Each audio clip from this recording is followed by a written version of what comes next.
Halo guys, kembali lagi di channel Yende Storyland. Di video kali ini, Admin akan mendongeng sebuah film fantasi berjudul Hunt for the Dragon King yang dirilis pada tahun 2024. Jadi adik-adik, film ini menceritakan tentang memperebutkan seekor naga untuk menjadi abadi. Bagaimana keseluruhan ceritanya? Daripada penasaran, mari kita simak alur ceritanya.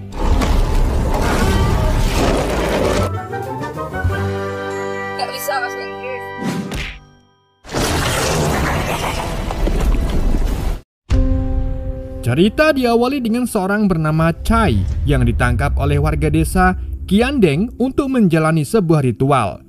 Dipimpin tetua desa bernama Tianmu, ritual dimulai dengan sebuah jampi-jampi untuk mengeluarkan seekor naga yang berada di tubuh Chai. Seketika Chai pun mengeluarkan auman layaknya seekor naga, dan untuk mencegah Chai semakin mengamuk, Tianmu menggunakan teknik hipnotis untuk memasuki alam bawah sadar Chai. Sesaat setelah Tianmu masuk ke dalam alam bawah sadar Chai, ia dikejutkan dengan sosok seekor naga yang sedang tertidur. Dengan memanfaatkan keadaan tersebut, Tianmu mulai merapalkan sebuah mantra untuk menyegel sang naga. Namun sebelum Tianmu menyelesaikan mantranya, sang naga sudah terbangun. Mengetahui hal itu, Tianmu segera membuat segel bumi. Tetapi sayangnya segel yang ia buat tidak mampu menahan sang naga, hingga akhirnya sang naga sempat keluar dari tubuh Chai.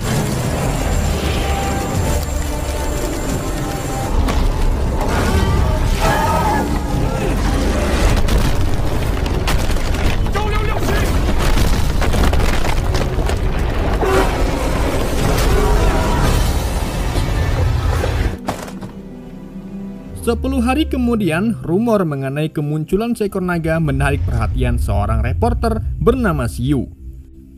Awalnya Xiu ragu mengenai rumor tersebut, namun setelah salah satu warga menunjukkan sebuah album foto dan menjelaskan bahwa ada seorang pria bernama Chai yang awet muda meski 20 tahun telah berlalu, Xiu pun mulai penasaran.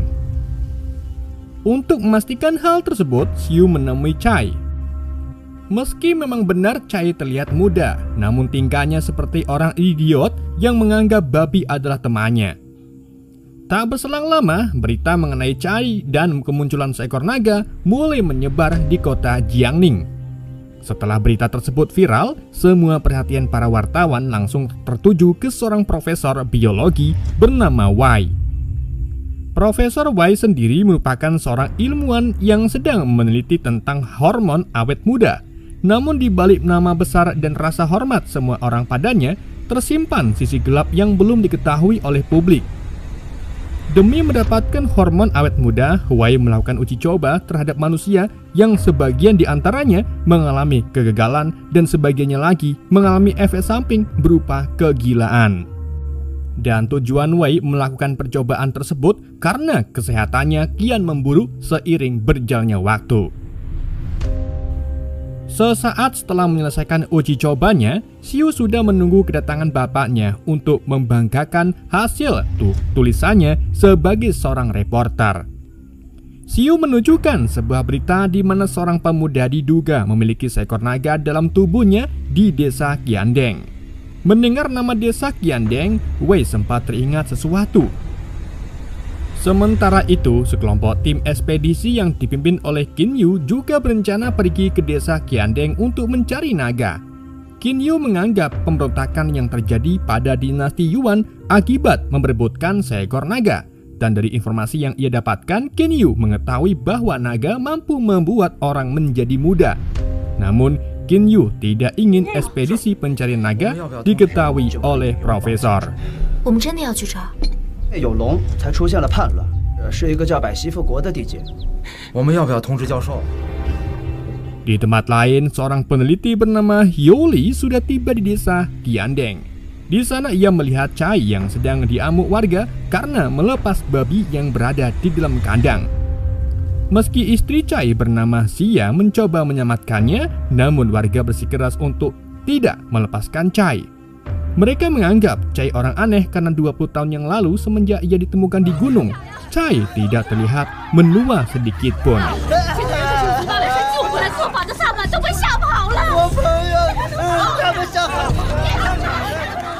Sedangkan Chai yang melihat Xia dibawa warga akhirnya mengamuk dan membuat keributan di tengah desa.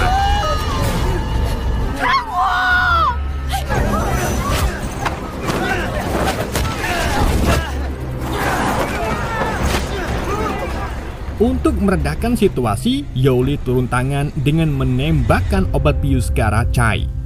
Sesaat kemudian setelah Chai sadar, Xia menjelaskan bahwa 20 tahun yang lalu Xia menemukan Chai di Gunung Babai. Namun saat Chai menemukannya, tingkah Chai terlihat aneh karena ia kehilangan ingatannya.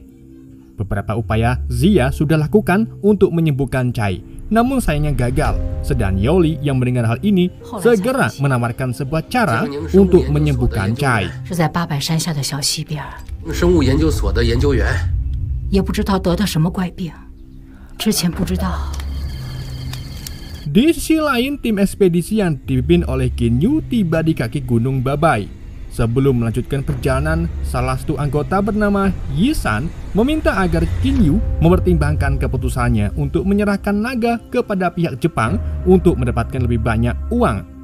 Mendengar hal itu, Kinyu menolak dengan tegas karena bagaimanapun juga naga merupakan milik orang Cina. 咱们就能到800山。真的？不是，咱们把龙卖给他一个，你想独吞？胡说！ 是属于咱们中国的。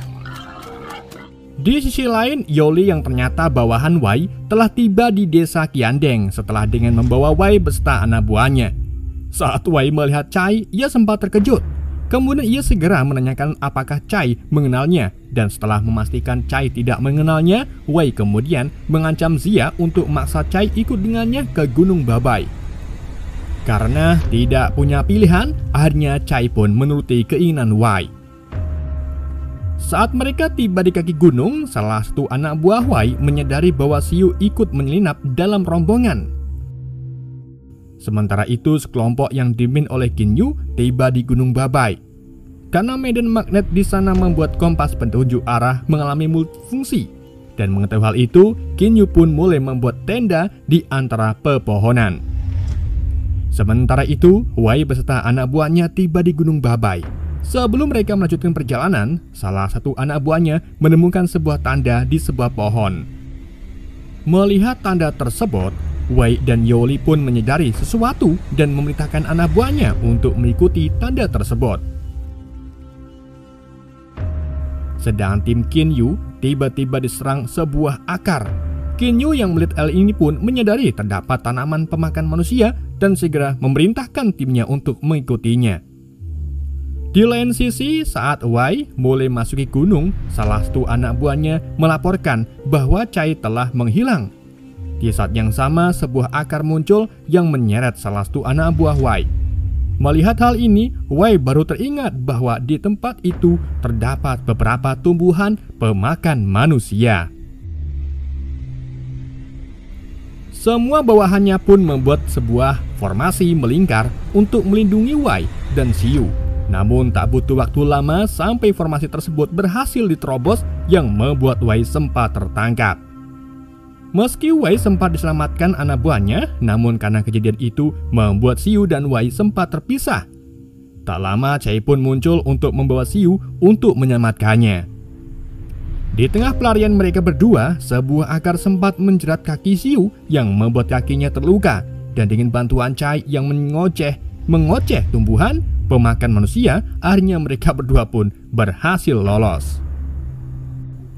Sesaat kemudian, Chai mulai memberikan pengobatan kepada kaki Xiu.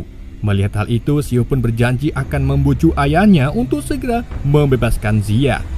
Sedangkan Chai yang mendengar berita tersebut terlihat kegirangan, dan dengan tingkah bodohnya, Chai mencoba mencari jalan keluar untuk bertemu kembali dengan Wei. Sebelum mereka bertemu Wei, Chai sempat tersandung sebuah gambar salah satu dari 12 Xiu. Dari gambar itu, Chai teringat bahwa ke-12 gambar Xiu bisa menunjuk arah. Berkat bantuan salah satu gambar Xiu, akhirnya mereka berdua pun bisa kembali dengan Wei. Namun Wei sangat marah karena tiba-tiba Chai menghilang. Di saat yang sama, salah satu anak buahnya menemukan sebuah lubang di bawah pohon yang mengarah ke sebuah terowongan. Di sana mereka sempat berjumpa sosok mayat yang diduga juga mencari seekor naga. Sesaat kemudian mereka tiba di sebuah tempat di mana sebuah patung berada. Anehnya Yoli seolah-olah sudah mengetahui kunci untuk keluar dari tempat tersebut dengan mencabut salah satu anak panah yang tertancap di belakang patung. 没事，没事了啊。八百媳妇国的首领吧？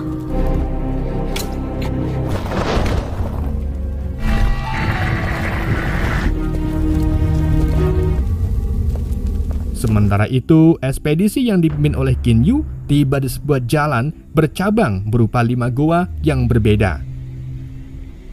Untuk mempersingkat waktu, Qin Yu memerintahkan timnya untuk berpencar. Sesaat setelah mereka berpisah dari keempat goa yang ada, mereka malah melihat gambar Xiu yang berbeda di masing-masing goa. Dan untuk goa yang terakhir, salah satu tim Qin Yu menemukan jalan buntu berupa jurang di depannya. Saat mereka semua berkumpul, Qin Yu menyadari mengenai gambar Xiu yang ditemukan dari keempat goa sebelumnya. Oleh karena itu, Qin Yu meminta kedua timnya untuk memutar gambar Xiu di dalam goa sebelumnya untuk melihat perubahan yang terjadi di tempat tersebut. Saat Qin Yu dan kekasihnya sedang menunggu, Yisan menemukan sebuah tanaman bernama udambara yang menurut catatan tanaman itu mampu untuk melabat penuaan. Qin Yu beranggapan jika udambara diberikan ke profesor maka akan menjadi terobosan besar dalam bidang medis. Namun Yisan beranggapan lain. Ia menganggap jika udambara diserahkan ke pihak Jepang maka ia bisa mendapatkan lebih banyak uang. Mendengar hal itu, Qin Yu pun kembali menegaskan bahwa udambara adalah milik Cina dan ia tidak akan memberikan udambara ke pihak asing. Perdebatan itu pun sempat terjadi karena Yisan menganggap bahwa ia berhak atas tanaman tersebut karena ia yang menemukannya. Meski begitu, Yisan hanya seorang diri dan pacar dari Qin Yu lebih membela Qin Yu. Karena merasa kesal, akhirnya Yisan mendorong Qin Yu ke jurang. Namun pacarnya segera menolong Qin Yu dan Yisan yang sempat sadar seketika meraih tangan rekan timnya tersebut. Suara keributan tersebut sempat terdengar oleh kedua tim yang masih berada di goa. Sementara Yisan yang memikul 2 nyawa mulai berubah pikiran. Ia berpikir jika Qin Yu dan pacarnya tewas maka tidak ada yang bisa membongkar kejahatannya sehingga ia bisa menguasai udambara sendirian. Akhirnya Yisan pun melepaskan genggamannya yang membuat Qin Yu dan pacarnya jatuh ke dalam jurang.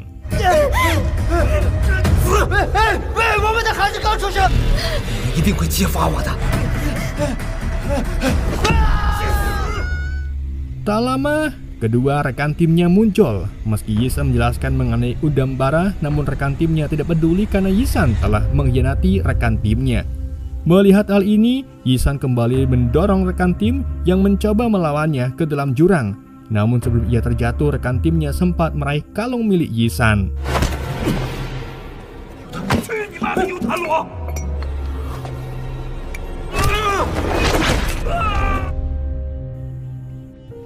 Sekarang hanya tersisa satu rekan yang tersisa. Kemudian Yisan menawarkan kerjasama untuk merahasiakan kejadian tersebut. Dan karena tidak mempunyai pilihan, rekan tim yang tersisa pun menuruti keinginan Yisan.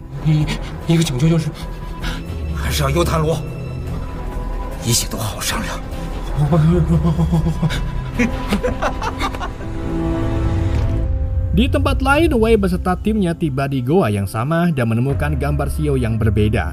Mengetahui hal itu, Wei memaksa Cai untuk menemukan jalan keluar.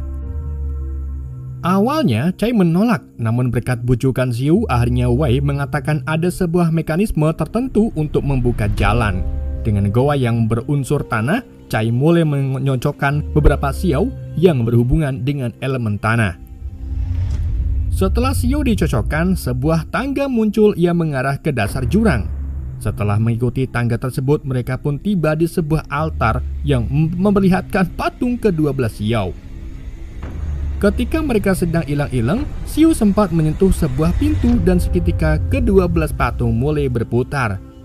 Tak lama, beberapa benda melayang akibat medan magnet disusul dengan tubuh yang ikut terseret. Akhirnya Wei pun menyadari bahwa ke-12 patung terbuat dari magnet dan teringat saat Cai membuka mekanisme tangga. Kemudian Wei memerintahkan anak buahnya untuk menarik Xiao babi yang berhubungan dengan tanah. Dan setelah berhasil menarik patung babi tersebut, akhirnya patung yang lain ikut berhenti.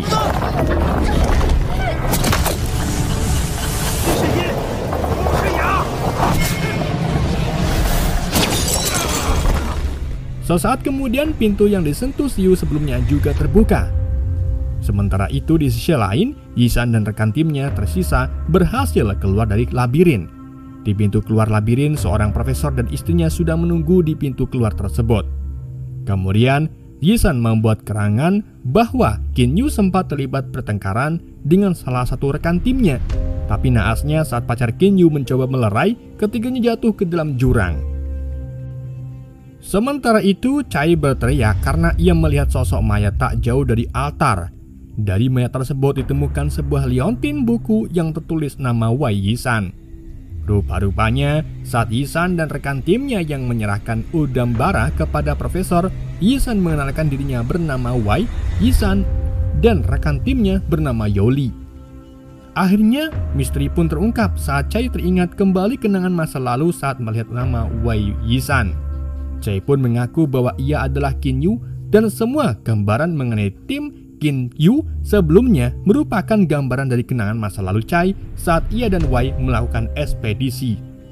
Chai pun menjelaskan bahwa Wei Yisan dan Yoli merupakan rekan satu tim saat menjelajahi Gunung Babai. Chai juga menjelaskan mengenai kejahatan Wei demi menguasai udam bara. Mayat yang ditemukannya merupakan mayat dari rekan timnya yang didorong oleh Wei. Namun Wei tidak mengakui kejahatannya karena Chai tidak mempunyai bukti untuk memperkuat tuduhannya. Awalnya, Xiu tidak percaya bahwa ayahnya adalah seorang pembunuh. Namun setelah Chai menjelaskan bahwa buku yang ia pegang merupakan liontin identitas Wei Yisan, sesaat sebelum rekannya terjatuh dari jurang. Dan sebenarnya mereka bertiga sempat selamat setelah menggapai tanaman rambat. Namun karena tanaman tak bisa menahan beban mereka bertiga, rekannya berkorban untuk menjatuhkan diri ke dasar jurang. Xiu pun mulai bertanya-tanya mengenai kebenaran tersebut. Meski begitu, Wei tidak mengakui perbuatannya dan malah menuduh Chai lah yang mendorong rekan timnya. Bahkan, Yoli membela Wei dan menyangkal tuduhan tersebut. Ketegangan pun sempat terjadi saat salah satu anak buah Wei yang ternyata adalah anak dari mayat yang ditemukan Wei sebelumnya meminta untuk Wei mengaku. Akhirnya, pertarungan singkat terjadi setelah Wei mengakui perbuatannya. Saat Chai ditodongan pistol ke arah kepalanya, Chai mengetahui bahwa Wei tidak bisa membunuhnya karena ia tahu bahwa Wei membutuhkan naga yang berada di tubuh Sai. Oleh karena itu, Wei memaksa Chai untuk mengikutinya ke sebuah tempat. Dan untuk anak dari mantan rekan timnya ditinggal di altar dan berakhir tewas karena medan magnet.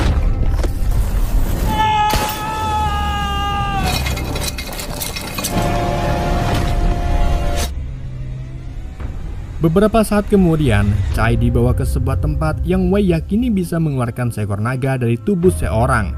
Dari catatan rahasia yang Wei dapat, Wei mendapat informasi jika ia ingin mengeluarkan seekor naga dari tubuh seorang, maka Wei harus merapalkan mantra di area tersebut. Dan setelah mantra dirapalkan, maka naga akan muncul. Kemudian Wei mulai membacakan mantra naga dari buku rahasia yang ia dapatkan. Seketika Wei pun mulai mengamuk dan menghilang di antara bebatuan. Tak berselang lama, seekor naga muncul yang membuat beberapa anak buah Wei terkejut. Karena ketakutan, beberapa anak buah Wei pun terjatuh ke dalam jurang.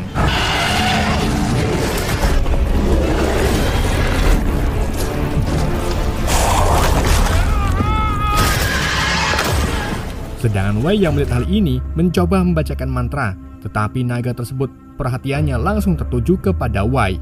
Melihat bapaknya terancam, Xiu menghadang naga tersebut dengan tubuhnya.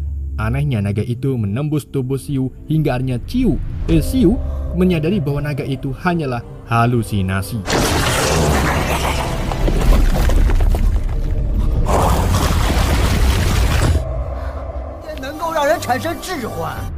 Tak lama, Chai pun muncul dengan menodongkan senjata ke arah Wei. Chai merasa puas karena berhasil menipu Wei.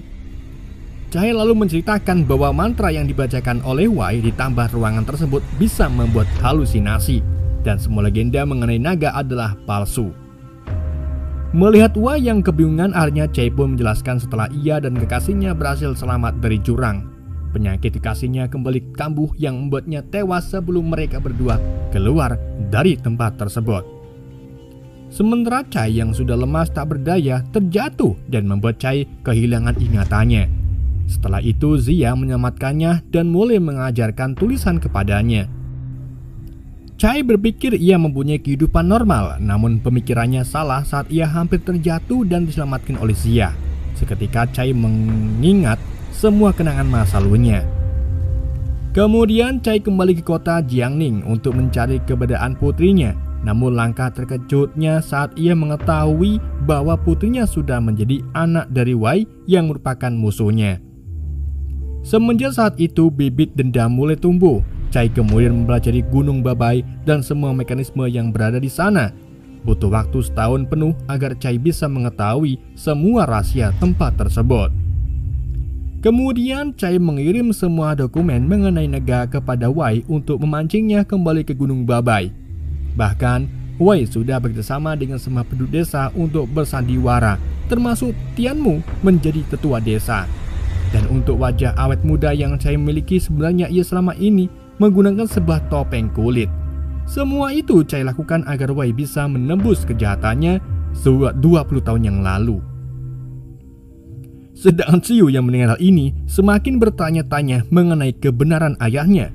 Hingga akhirnya Wei pun menjelaskan bahwa sebenarnya Xiu bukan anak kandung dari Wei, melainkan anak dari Chai dan kekasihnya.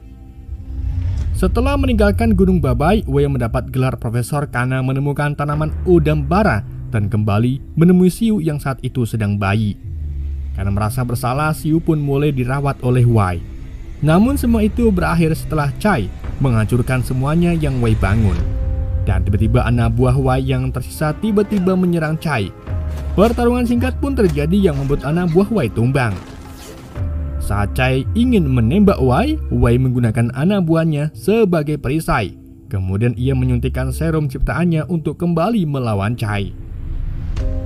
Namun dengan beberapa tembakan akhirnya anak buah Wei benar-benar tumbang. Sementara Wei yang melihat hal ini segera melarikan diri, tetapi aksinya segera dihentikan oleh Chai. Saat Chai ingin menembakinya lagi, tiba-tiba Xiu muncul untuk menyelamatkan Wei. Meski Xiu mengetahui kejahatan Wei, Xiu tetap membela Wei karena bagaimanapun kenangan selama ia tumbuh hanya bersama Wei. Di tengah kebingungan yang Chai alami, tiba-tiba anak buah Wei sebelumnya kembali bangkit untuk menyerang Xiu. Demi menyelamatkan anaknya, Chai dan Wei bersama untuk mengalahkan orang tersebut. Hingga akhirnya Wei mencoba mendorong anak buahnya ke dasar jurang, tetapi Wei ikut terbawa jatuh ke jurang. Meski Chai mencoba menolongnya, namun Wei tidak bisa diselamatkan. Sedang Xiu yang melihat Wei terjatuh tak bisa menahan tangisannya karena ia masih menganggap Wei sebagai ayahnya. Meski kini Chai berhasil mendapatkan keadilan, namun Xiu belum bisa menerima Chai sebagai ayahnya dan film pun tupe. Oke guys, itulah alur cerita film Hound of Semoga kalian terhibur dengan alur cerita yang saya bawakan. Mohon maaf jika ada kesalahan dalam penyampaiannya ataupun penyebutan nama. Sekian dari Yanda, sampai jumpa di video berikutnya.